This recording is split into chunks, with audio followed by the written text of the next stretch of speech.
بسم اللہ الرحمن الرحیم۔ سقراط نے جب زہر کا پیالہ پیا تو ایتھنز کے حکمرانوں نے سکون کا سانس لیا کہ ان کے نوجوانوں کو گمراہ کرنے والا جہنم رسید ہو گیا۔ یونان کی اشرافیہ جیت گئی، سقراط کی دانشوری ہار گئی۔ وقت گزرتا گیا۔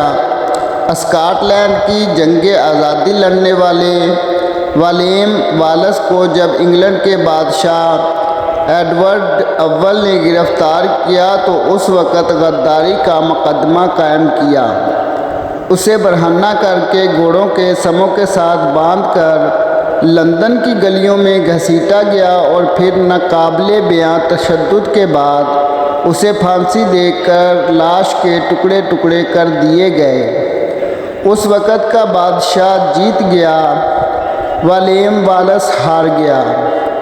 وقت گزرتا گیا۔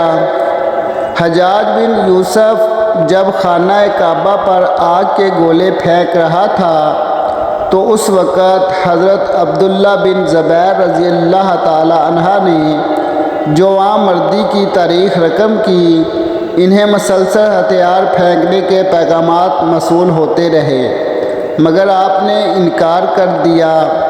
انہوں نے اپنی والدہ حضرت اسماء رضی اللہ تعالی عنہا سے مشورہ کیا تو ان کی والدہ نے کہا کہ اہل حق اس بات کی فکر نہیں کیا کرتے کہ ان کے پاس کتنے مددگار اور ساتھی ہیں، جاؤ تنہا لڑو اور اطاعت کا تصور بھی ذہن میں مت لانا۔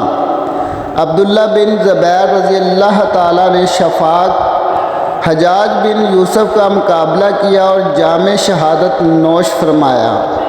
حجاج نے آپ رضی اللہ کا سر کاٹ کر خلیفہ عبد المالک کو بھجوا دیا اور لاش لٹکا دی۔ خود حضرت اسماء کے پاس پہنچا اور کہا، تم نے بیٹے کا انجام دیکھ لیا؟ آپ نے جواب دیا، ہاں، تو نے اس کی دنیا خراب کر دی اور اس نے تیری عقبہ بگاڑ دی۔ حجاج جیت گیا، عبداللہ بن زبیر رضی اللہ تعالی عنہ ہار گئے۔ وقت گزرتا گیا۔ ابو جعفر منصور نے کئی مرتبہ امام ابو حنیفہ کو قاضی القضات بننے کی پیشکش کی مگر آپ نے ہر مرتبہ انکار کیا۔ ایک موقع پر دونوں کے درمیان تلخی اس قدر بڑھ گئی کہ منصور کھلم کھلا ظلم کرنے پر اتر آیا۔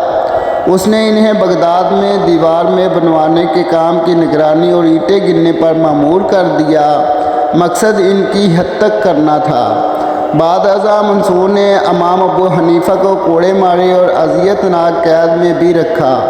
بالآخر قید میں ہی انہیں زہر دے کر مروا دیا گیا۔ سجدے کی حالت میں آپ کا انتقال ہوا۔ نماز جنازہ میں مجمع کا حال یہ تھا کہ ہزاروں لوگ امڈ آئے۔ نماز جنازہ پڑھی گئی۔ منصور جیت گیا، امام ابو حنیفہ ہار گئے۔ وقت گزرتا گیا۔ تاریخ میں ہار جیت کا فیصلہ طاقت کی بنیاد پر نہیں ہوتا۔ یونان کی اشرافیہ سقراط سے زیادہ طاقتور تھی مگر تاریخ نے ثابت کیا کہ سقراط کا سچ زیادہ طاقتور تھا۔ ولیم والیس کی دردناک موت کے بعد اس کے نام لیوا بھی نہیں ہونے چاہیے تھے مگر آج ایبروڈن سے لے کر ایڈنبرگ تک ولیم والیس کے مجسمے اور یادگاریں ہیں۔ تاریخ میں ولیم والیس امر ہو چکا ہے۔ تاریخ میں حجاج بن یوسف کو آج ایک ظالم اور جابر حکمراں کے طور پر یاد کیا جاتا ہے جس کی گردن پر ہزاروں بے گناہ مسلمانوں کا خون ہے، جبکہ حضرت عبداللہ بن زبیر رضی اللہ تعالی عنہ شجاعت اور دلیری کا استغار ہیں۔ حجاج کو شکست ہو چکی ہے، عبداللہ ابن زبیر فاتح ہیں۔ جب ابو جعفر منصور نے ابو حنیفہ کو قید میں زہر دے کر مروایا، اس کے مرنے کے بعد ایک جیسی 100 قبریں کھودی گئیں اور کسی ایک قبر میں اسے دفن کر دیا گیا تاکہ لوگوں کو یہ پتہ نہ چل سکے کہ اس کی قبر میں دفن ہے۔ یہ اہتمام خوف کی وجہ سے کیا گیا کہ کہیں لوگ اس کی قبر کی بے حرمتی نہ کریں۔ تاریخ کا فیصلہ بہت جلد آ گیا۔ آج سے 100 سال بعد ہم میں سے کوئی بھی زندہ نہیں رہے گا۔ تاریخ ہمیں رونتی ہوئی آگے نکل جائے گی۔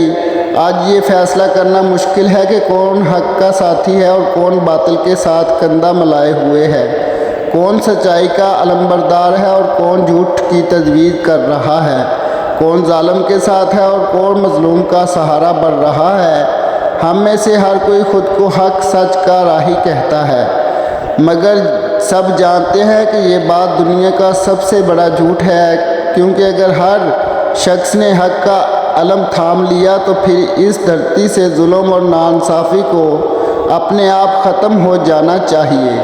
لیکن سب اچھی طرح جانتے ہیں کہ ہم اس منزل سے کہیں دور بھٹک رہے ہیں۔ جب مورخ ہمارا احوال لکھے گا تو وہ ایک ہی کسوٹی پر سب کو پرکھے گا، مگر افسوس کہ اس وقت تاریخ کا بے رحم فیصلہ سننے کے لیے ہم میں سے کوئی بھی نہیں ہوگا۔ آج ہم جس دور سے گزر رہے ہیں، کیوں نہ خود کو دیکھ لیں کہ کہیں ہم یونانی اشرافیہ کے ساتھ تو نہیں کھڑے جنہوں نے سقراط کو زہر کا پیالہ تھما دیا تھا، کہیں ہم حجاج کی طرح ظالموں کے ساتھ تو نہیں کھڑے، کہیں ہم امام ابو حنیفہ پر کوڑے برسانے والوں کے ساتھ تو نہیں کھڑے ہیں۔ اس سوال کا جواب تلاش کر کے خود کو غلطی پر تسلیم کرنا بڑے ظرف کا کام ہے، جس کی آج کل شدید کمی ہے۔ وقت گزر ہی جاتا ہے، دیکھنا صرف یہ ہے کہ کس باضمیر نے وہ وقت کیسے گزارا۔ آخر میں اللہ تعالیٰ سے دعا ہے کہ اللہ تعالیٰ ہمیں حق اور حق کہنے اور باطل کو ظالم کا ہاتھ پکڑ کر اس کو ختم کرنے کی توفیق۔ آج کے لیے بس اتنا ہی۔ اگر ویڈیو اچھی لگی ہو تو دوستوں کے ساتھ شیئر ضرور کریں، ویڈیو کو لائک کریں اور کمنٹ باکس میں اپنی قیمتی رائے کا اظہار بھی ضرور کریں۔ اور جن بھائیوں نے ابھی تک ہمارا چینل سبسکرائب نہیں کیا، ان سے گزارش ہے چینل کو سبسکرائب کریں اور گھنٹی کے نشان پر بھی پریس کر لیں تاکہ ہماری ہر آنے والی ویڈیو کا نوٹیفیکیشن آپ کو مل سکے۔ Thanks for watching video. Allah حافظ۔